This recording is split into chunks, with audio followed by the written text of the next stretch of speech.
लेके आया हूँ हाइपर कॉन्जुगेशन। ठीक है, इसके पहले मैं लेक्चर 4 पढ़ा चुका हूँ। फर्स्ट लेक्चर में मैंने पढ़ा इंडक्टिव पे, सेकंड लेक्चर में पढ़ा how to draw resonating structure, third lecture में बताया मैंने stability of resonant structure, fourth lecture में बताया मेसोमेरिक इफेक्ट। आज फिफ्थ लेक्चर लेके आया हूँ हाइपर कॉन्जुगेशन। ठीक है, हाइपर कॉन्जुगेशन में मैं इस लेक्चर में पूरा हाइपर कॉन्जुगेशन में जितने भी कॉन्सेप्ट होंगे सब बता दूंगा, जितने क्वेश्चन होंगे सब बता दूंगा। ठीक है, मतलब जितने कॉन्सेप्ट में जितने क्वेश्चन होंगे, ठीक है, सब बता दूंगा, हर क्वेश्चन सोल्व हो जाएगा। ठीक है, आज का लेक्चर ये पूरा हाइपर कॉन्जुगेशन पे। ठीक है, तो आप डिस्क्रिप्शन बॉक्स में मैं लिंक दे दूंगा फर्स्ट सेकंड थर्ड फोर्थ का, तो वहां से जाके लेक्चर देख लीजिएगा। ठीक है, और चैनल को सब्सक्राइब कर दो, बेल आइकन को दबा दो। ठीक है, तो यहाँ हाइपर कॉन्जुगेशन, हाइपर कॉन्जुगेशन को कहते हैं no bond resonance. No bond resonance क्यों कहते हैं अभी बताऊंगा। ठीक है, sigma bond p orbital resonance, मतलब sigma bond p orbital resonance भी कहते हैं। ठीक है, ये कैसे कहते हैं अभी बताऊंगा यहाँ पर। ठीक है, एग्जांपल देंगे। अब ये हमें मिलता है किस किस में। और एक और बात, hyper conjugation no bond resonance, resonance मतलब सिंगल बॉन्ड में रेजोनेंस हो रहा है। नो बॉन्ड रेजोनेंस का मतलब क्या है, लेकिन आपने देखा था रेजोनेंस, तो जब भी अपन ने रेजोनेंस किया था पिछले सेकंड वीडियो में, तो आपने देखा था अपन रेजोनेंस कर रहे थे किसके द्वारा, पाई बॉन्ड या लोन पेयर। पाई बॉन्ड या लोन पेयर पक्का था ना, लेकिन यहाँ पर सिंगल बॉन्ड के मध्य रेजोनेंस हो रहा है, तो ये है थोड़ा सा उस रेजोनेंस से अलग। ठीक है, इसे समझेंगे। और ये हमें मिलता है एक तो कार्बोकेटाइन में, और एक मिलता है फ्री रेडिकल में, और हमें मिलता है एल्कीन में, और हमें ये मिलता है कार्बोएनाइन में। ठीक है, एक तो हमें कार्बोकेटाइन मिलता है, फ्री रेडिकल में मिलता है, एल्कीन में मिलता है, और कार्बोएनाइन में मिलता है। ठीक है, तो अगर रेजोनेंस हो रहा है तो अपन कह सकते हैं जितना ज्यादा हाइपर कॉन्जुगेशन होगा उतना ज्यादा स्टेबल होगा, क्योंकि इलेक्ट्रॉन डिस्ट्रीब्यूशन होंगे। ठीक है, तो अगर हाइपर कॉन्जुगेशन ज्यादा होगा तो मोर स्टेबल होगा। तो अपन देखेंगे कॉन्जुगेशन इन कार्बोकेटाइन, मतलब कार्बोकेटाइन में हाइपर कॉन्जुगेशन देखेंगे। ठीक है, तो अपन 2 एग्जांपल लेते हैं। ठीक है, ये 2 एग्जांपल लिए, अब इसको खोल के बनाते हैं। यहाँ पर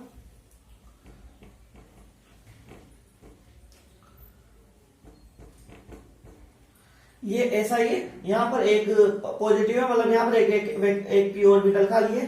ठीक है, खाली है ना एक पी ऑर्बिटल। अरे इसे देखो आप, ये ऐसा रहा होगा CH2 और Cl, तो यहाँ Cl गया तो यहाँ एक वैकेंट ऑर्बिटल खाली रह गया, तो वैकेंट Cl अपना इलेक्ट्रॉन लेके गया ना, तो यहाँ एक वैकेंट ऑर्बिटल खाली हो गया, पी ऑर्बिटल खाली, तो वैकेंट पी ऑर्बिटल। ठीक है, वैकेंट पी ऑर्बिटल होता है।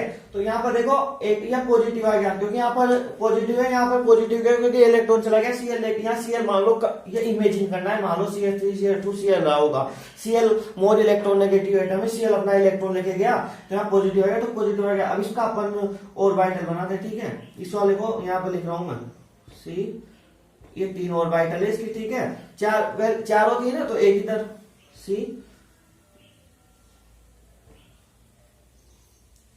तो यहाँ पर H था। ठीक है, और ये तो वैकेंट भी, और यहाँ पर H लगा हुआ है। ठीक है, अब यहाँ भी लगा हुआ है, तीनों जगह पे H लगा हुआ है ना।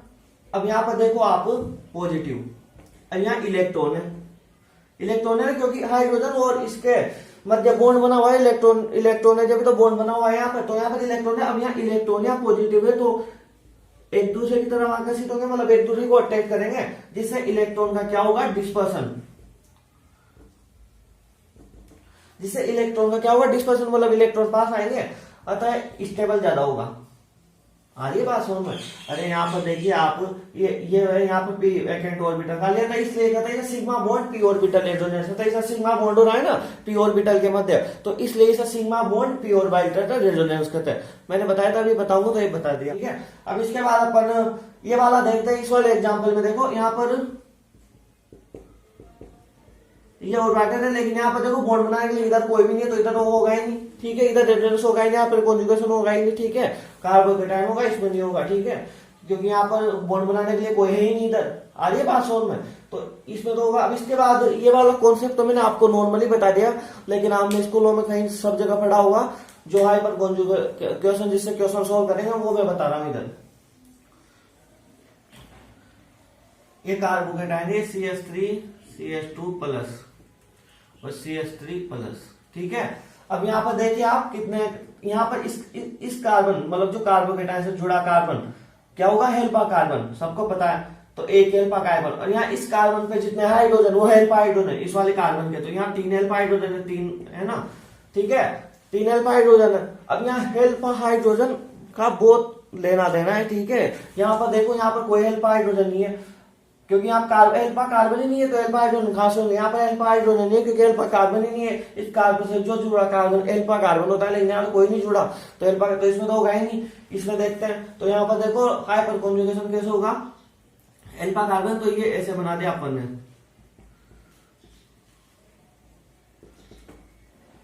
अब क्या होगा, इमेजिन करो, ठीक है, थोड़ा सा इमेजिन करो, मान लो ये कार्बन है, ये हाइड्रोजन है, तो हाइड्रोजन ये कार्बन के तो कोई फर्क नहीं पड़ेगा, ये कार्बन का तो इधर भी इलेक्ट्रॉन है, ये बॉन्ड इधर बना लेगा, तो इसका पॉजिटिव चार्ज खत्म हो जाएगा, यहाँ H प्लस आ जाएगा। समझ रहे हो बात को, यहाँ देखो H प्लस आ गया, ये बॉन्ड हट गया यहाँ से, और यहाँ डबल बॉन्ड बन गया। आगे बात समझ में, यहाँ देखो H प्लस और यहाँ डबल बॉन्ड बन गया ना, तो यहाँ पर इस कार्बन की वैलेंसी पूरी होगी, यहाँ H प्लस हो गया, तो ये हो गया हाइपर कॉन्जुगेशन, इलेक्ट्रॉन का डिस्पर्सन हो गया, तो इलेक्ट्रॉन यहाँ पर डबल बॉन्ड आ गया, तो इस कार्बन की वैलेंसी पूरी हो गई, हाइपर कॉन्जुगेशन हो गया। अब देखो ऐसा तीन हाइड्रोजन निकाल सकते, 3 अल्फा हाइड्रोजन, तो इसमें तो यहाँ पर एक और बार यहाँ होगा, तो अब की बार ये सेकंड वाला निकाल देंगे, ये सेकंड वाला निकाल दिया अपन ने H प्लस के रूप में, और यहाँ डबल बॉन्ड CH, ठीक है, समझ रहे हो आपको, ये बॉन्ड उठ गया, ये वाला मतलब जो ये वाला बॉन्ड है यहाँ आ गया, यहाँ H प्लस आ गया। अब थर्ड वाले में निकालते हैं, इसमें तो इसमें निकालना है H प्लस, ठीक है, बॉन्ड बनेगा H plus double bond CH हो रहा है। तो यहाँ कितने रेजोनेटिक, कितने हाइपर, कितने रेजोनेटिक स्ट्रक्चर है हाइपर कॉन्जुगेशन में, तो यहाँ 3, आंसर क्या होगा 3, 4 नहीं होगा, इससे भी गिन लो आप, ये 1 2 3 4, तो आप एक ही से मान लो, ये एक नहीं है, यहाँ पर देखो नो बॉन्ड रेजोनेंस, क्या है नो बॉन्ड रेजोनेंस, तो यहाँ तो बॉन्ड है, यहाँ देखो बॉन्ड नहीं है फिर भी रेजोनेंस हो रहा है, यहाँ पर भी बॉन्ड नहीं है, यहाँ भी बॉन्ड नहीं है, तो नो बॉन्ड रेजोनेंस कहते हैं। तो ये तीन ही रेजोनेटिक स्ट्रक्चर है इसकी, ये वाली बॉन्ड है तो ये वाला रेजोनेंस नहीं है इसका, ठीक है, इसकी रेजोनेटिक स्ट्रक्चर ओनली 3। यहाँ पर कॉन्जुगेशन बताया मैंने आपको। अब यहाँ पर कह सकते हैं, अब कितने अल्फा हाइड्रोजन थे 3, तो कितने स्ट्रक्चर बन रहे हैं 3 बन रहा है ना, और यहाँ पर तो यहाँ तो अल्फा कार्बन ही नहीं जुड़ा, इसका तो अल्फा हाइड्रोजन ही, तो इसमें तो होगा ही नहीं रेजोनेंस, ठीक है।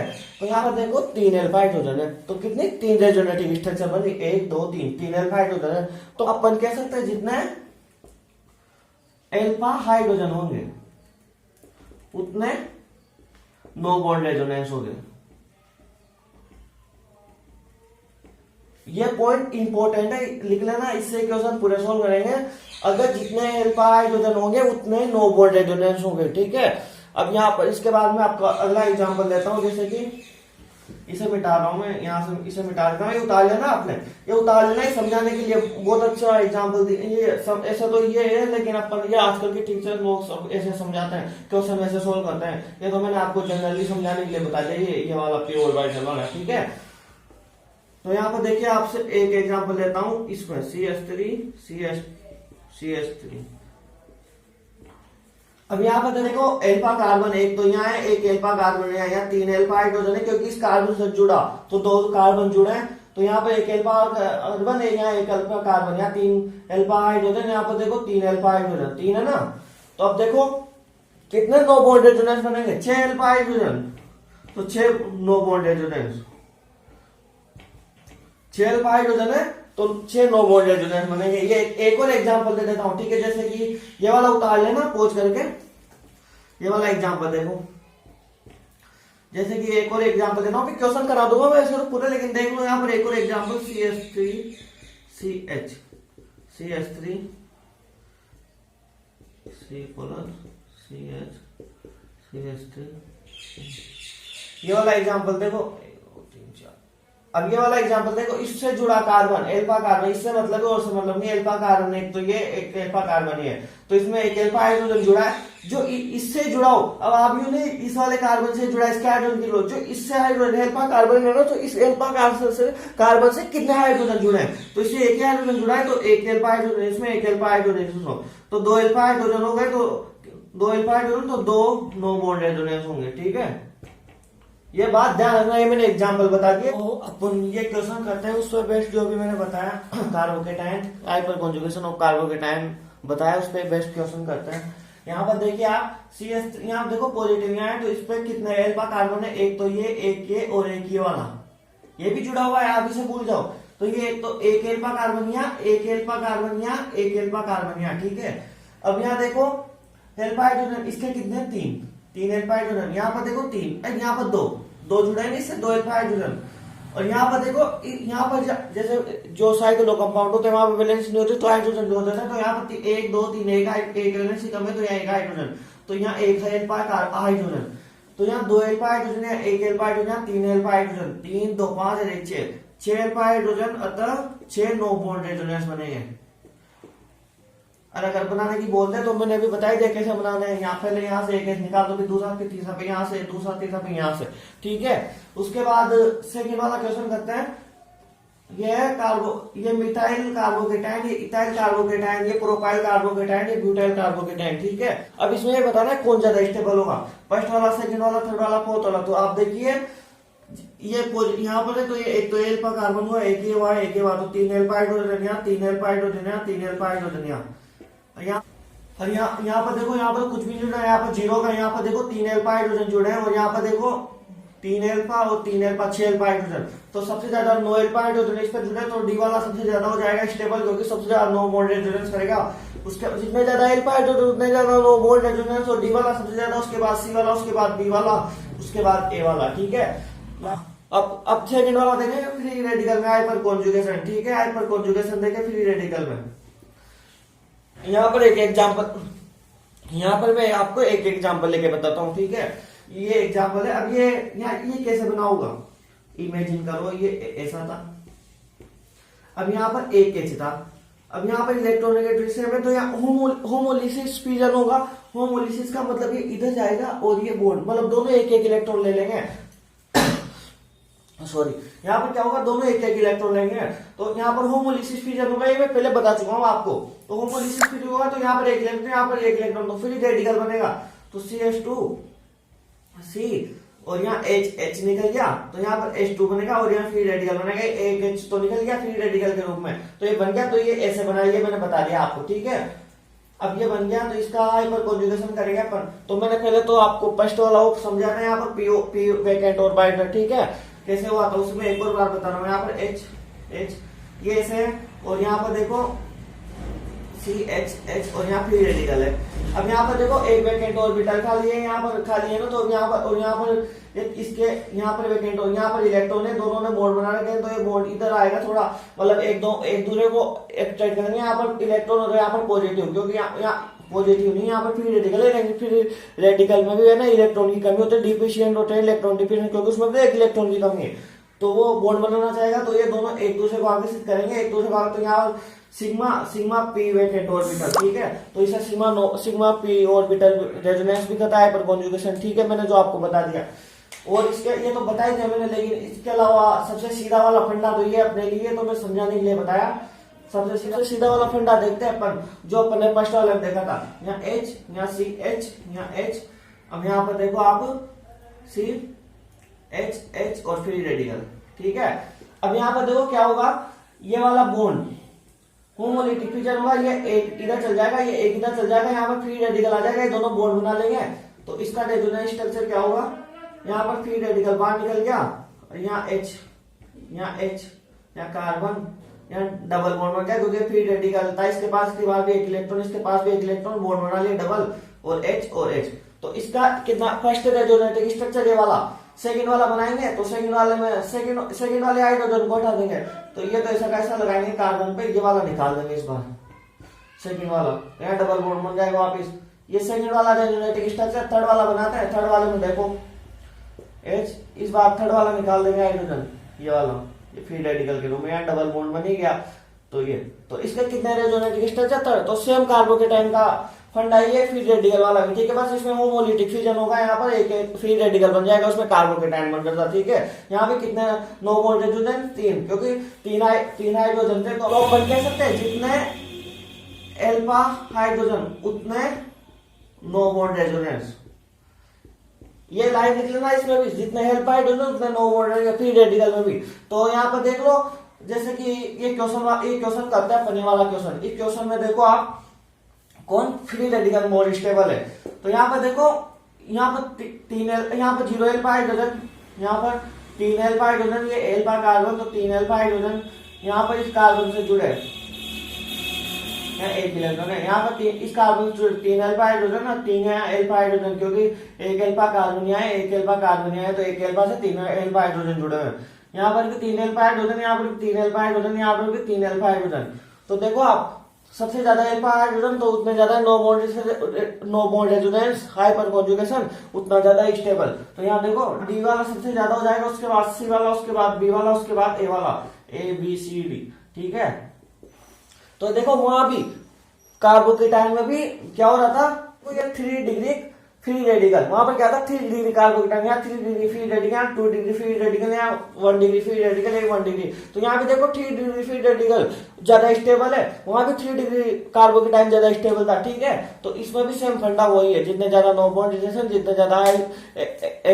ज्यादा एच एल्फा हाइड्रोजन उतने ज्यादा नो बॉन्ड रिलेशन उतना स्टेबल, ठीक है। इसके बाद अपन थर्ड वाला देखते हैं। मैं आपके लिए थर्ड वाला लेके आया हूँ, आप हाइपर कॉन्जुगेशन एल्कीन, ठीक है। तो इसमें एल्कीन का हाइपर कॉन्जुगेशन करना है,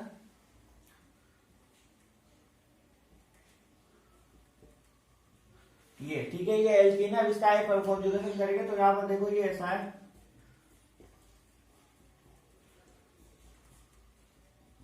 अब यहाँ पर ये हाइड्रोजन है, ये हाइड्रोजन थोड़ी देर के लिए सोचो, ये हाइड्रोजन H+ यहाँ निकल के और ये बॉन्ड यहाँ बनाएगा, तो लेकिन इस कार्बन के पास तो बॉन्ड की कमी नहीं है, तो यहाँ पर ये फिर भी बॉन्ड बना लेगा, तो ये वाला बॉन्ड उठ के इधर आ जाएगा, पाई बॉन्ड है ना, पाई बॉन्ड थोड़ा इधर उधर घूमता रहता है, तो ये इधर आ जाएगा, ये इधर आ जाएगा, तो फिर रेजोनेंस हो जाएगा। तो देखिए कैसे होता है,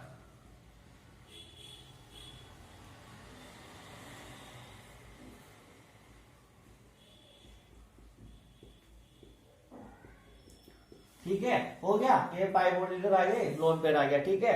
अब देखिए आप, ये H+ हमेशा यही घूमता रहता है क्लाउड के। अपन ने कितने भी हाइपर कॉन्जुगेशन बनाए, कभी भी याद हो तो अपन ने H+ बाहर निकाल तो दिया, लेकिन वहां ये क्लाउड के आसपास ही घूम रहा है, क्योंकि यहाँ पर इलेक्ट्रॉन डेंसिटी बहुत ज्यादा है। यहाँ पर इलेक्ट्रॉन की डेंसिटी, जहाँ इलेक्ट्रॉन की डेंसिटी ज्यादा होती है वह इलेक्ट्रॉन को खींचना चाहेगा कंपाउंड, तो यहाँ पर H+ भागता नहीं है, उसके आसपास ही रहता है, ठीक है। जितने भी हाइपर कॉन्जुगेशन बनाए अपन ने उसमें H+ क्लाउड के अंदर ही घूमता रहता है, बाहर नहीं जाना, ठीक है। तो यहाँ H+ से ये निकल गया यहाँ पर, और ये बन गया, ये एल्कीन है ना, इसके कितने एल्फा हाइड्रोजन है, 1 2 3 एल्फा हाइड्रोजन है, एल्कीन इसके 3 एल्फा हाइड्रोजन है, तो 3 एल्फा हाइड्रोजन एक बार ये निकलेगा, एक बार तो 3 रेजोनेटिंग स्ट्रक्चर बन जाएगी इसकी, 3 RS 3 बन जाएगी। जितने ज्यादा एल्फा हाइड्रोजन उतनी ज्यादा नो बॉन्ड रेजोनेटिंग स्ट्रक्चर, उतनी ज्यादा स्टेबल कंपाउंड, ठीक है।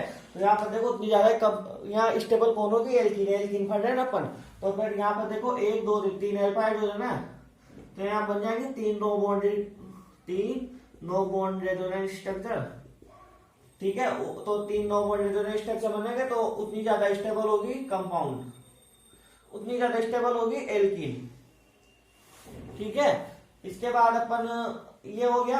अब यहाँ पर देखते हैं क्वेश्चन, तो क्वेश्चन पे देखो, यहाँ पर देखो ये एल्कीन है, इसमें कितने कार्बन जुड़े हुए हैं, 1 2 3 4 एल्फा कार्बन जुड़े हुए हैं। तो इसमें एल्फा कार्बन पे कितने एल्फा, यहाँ 3 जुड़े हुए एल्फा हाइड्रोजन, यहाँ 3 जुड़े एल्फा हाइड्रोजन, यहाँ पे 3 जुड़े एल्फा हाइड्रोजन, यहाँ भी 3। अब देखो तो इसमें कितने एल्फा हाइड्रोजन हो गए, 3 3 6 3 9 3 12 एल्फा हाइड्रोजन, ठीक है। यहाँ 12 एल्फा हाइड्रोजन हो गए, और यहाँ पर देखिए CH3 3 एल्फा कार्बन है, तो 9 एल्फा हाइड्रोजन हो गए, तो यहाँ हो गए 9 एल्फा हाइड्रोजन। अब यहाँ पर देखिए आप CH3 यहाँ पर 6 एल्फा हाइड्रोजन है, और यहाँ पर देखिए 3 एल्फा हाइड्रोजन है, तो सबसे ज्यादा नो बॉन्डेड, जितने एल्फा हाइड्रोजन उतने ज्यादा नो बॉन्डेड, उतने ज्यादा कंपाउंड स्टेबल। तो स्टेबिलिटी ऑफ एल्कीन बताओ यहाँ पर, तो सबसे ज्यादा ये हो जाएगा ए वाला, उसके बाद बी वाला, उसके बाद सी वाला, उसके बाद डी वाला। ये तो क्वेश्चन था हो गया। उसके बाद ही अगला क्वेश्चन देखते हैं, इसमें पूरे कॉन्सेप्ट क्लियर हो जाएंगे, मतलब एक कॉन्सेप्ट यहाँ पर छोटा सा क्लियर हो जाएगा आपका, ठीक है। तो यहाँ पर देखो ये सिस है और ये ट्रांस है, यहाँ पर एक ही तरफ जुड़े हुए सिस ब्यूट 2 इन, ये ट्रांस ब्यूट 2 इन, ठीक है। ये विपरीत जुड़े हुए हैं, तो ट्रांस यहाँ एक तरफ जुड़े हुए CH3, तो सिस ब्यूट 2 इन, ठीक है।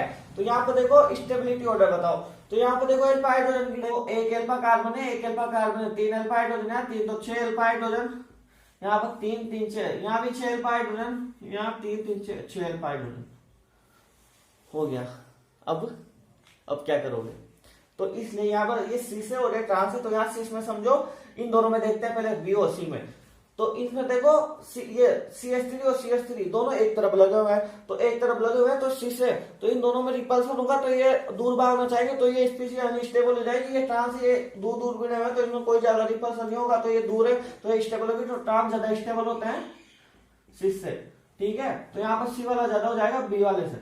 अब यहाँ ए वाला क्या है, इसमें तो आप बोलोगे एक ही कार्बन पे दोनों जुड़े हुए हैं, तो दोनों क्या कहते हैं बहुत ज्यादा रिपल करेंगे तो बहुत अनस्टेबल हो जाएगा, तो ए लास्ट में चला जाएगा, ए सबसे अनस्टेबल। बट ये गलत है, यहाँ पर ए सबसे पहले जाएगा, ये सबसे पहले जाएगा। ये सबसे पहले क्यों जाएगा, यहाँ पर रीजन है क्योंकि ये देखो यहाँ पर देखो एक ही कार्बन पर 6 एल्फा हाइड्रोजन है, ठीक है।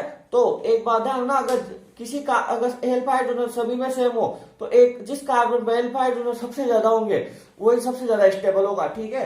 तो यहाँ देखो इस कार्बन पे सबसे ज्यादा एल्फा हाइड्रोजन, यहाँ पर 3 ही है, यहाँ पर इसमें भी 3 ही है, तो ये 6 एल्फा हाइड्रोजन है, तो ये सबसे ज्यादा स्टेबल हो जाएगा। तो ए वाला सबसे, अब इसको मैं डिटेल में समझाता हूँ।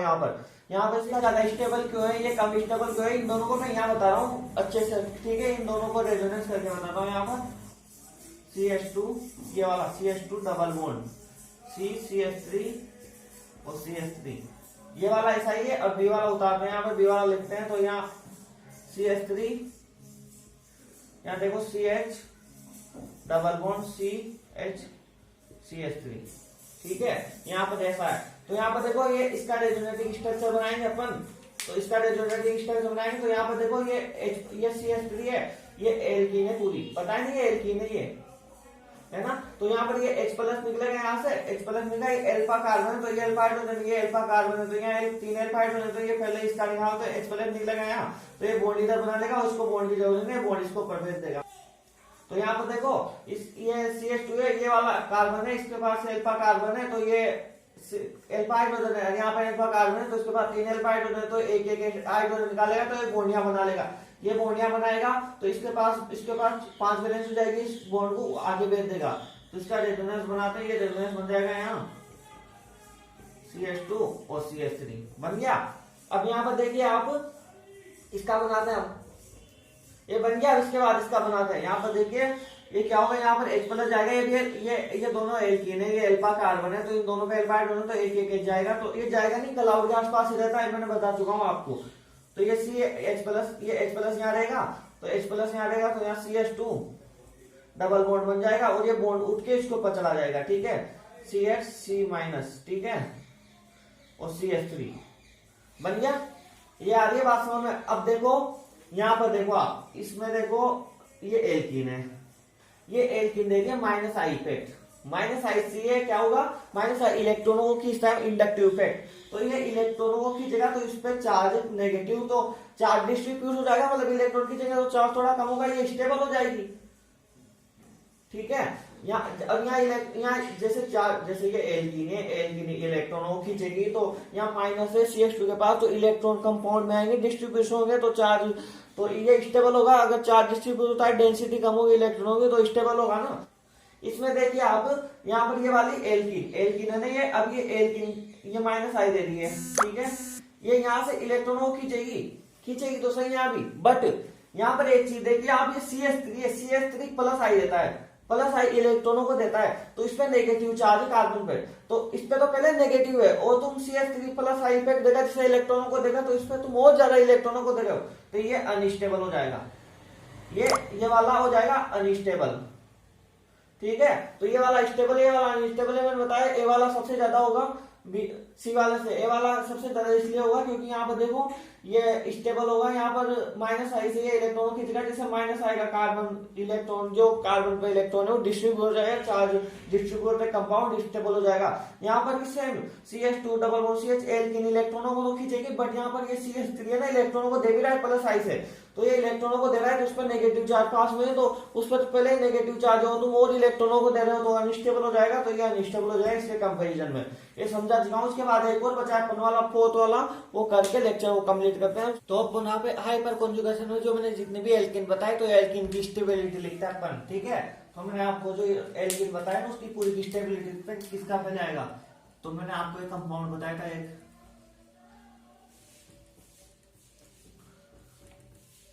ठीक है, ये सबसे आगे होगा। उसके बाद CH3 C डबल बॉन्ड हो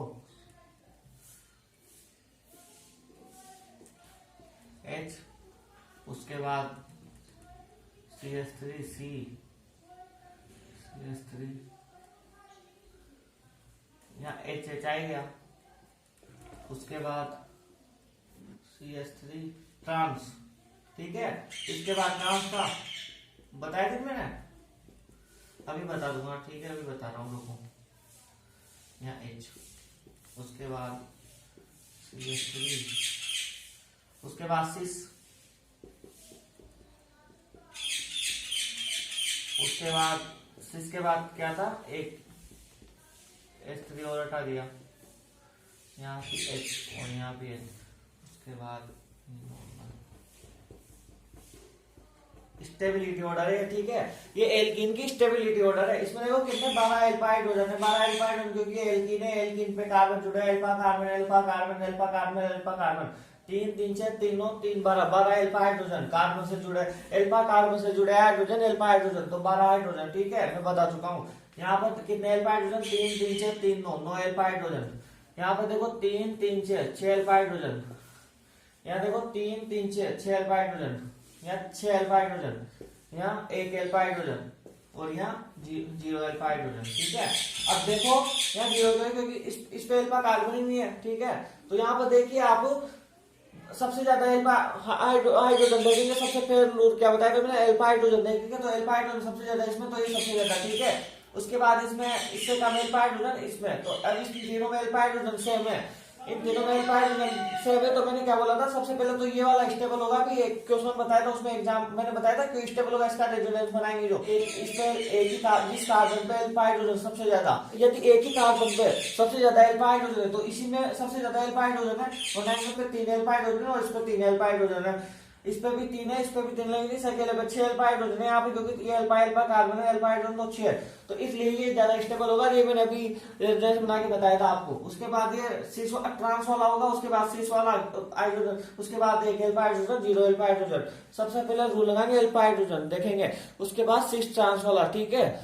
अपन ये हो गया। अब इसके बाद अपन देखते हैं, मैंने एक और बताया आपको एनाइन वाला एनाइन, ठीक है, हाइपर कॉन्जुगेशन देखेंगे एनाइन में, वो रेयर केस में होता है, बताता हूँ क्यों मैं रेयर केस में बोल रहा हूँ। एनाइन का हाइपर कॉन्जुगेशन बताता हूँ, ठीक है, एनाइन, ठीक है, मैंने बताया था ना आपको। तो एनाइन क्या है, रेयर केस में देता है, हाइपर कॉन्जुगेशन नहीं होता, लेकिन कुछ जगह पे होता है, मैं बताता हूँ, लेकिन बहुत रेयर केस में। तो यहाँ पर देखना एक एग्जाम्पल, CH3 CH2 माइनस, इसे खोल के लिखेंगे तो SCH और यहाँ CHA और यहाँ HA, और यहाँ ऑर्बिटल में नेगेटिव है, यहाँ ऑर्बिटल में नेगेटिव है ना। अब यहाँ पर देखना नेगेटिव है, और ये H+ है, ये H+ देखे ये यहाँ आना चाहिए, क्योंकि यहाँ तो पहले नेगेटिव है, ये H+ देखे यहाँ इलेक्ट्रॉन आ जाएगा, तो ये अनस्टेबल हो जाएगा, क्यों आएगा, H+ देगा ही नहीं, तो इस वजह से यहाँ पर ये हाइपर कॉन्जुगेशन, यहाँ पर रेजोनेंस नहीं होगा, हाइपर कॉन्जुगेशन नहीं होगा। बट ये एक और एग्जाम्पल है, Cl और Cl, और यहाँ पर CH2 माइनस, ठीक है।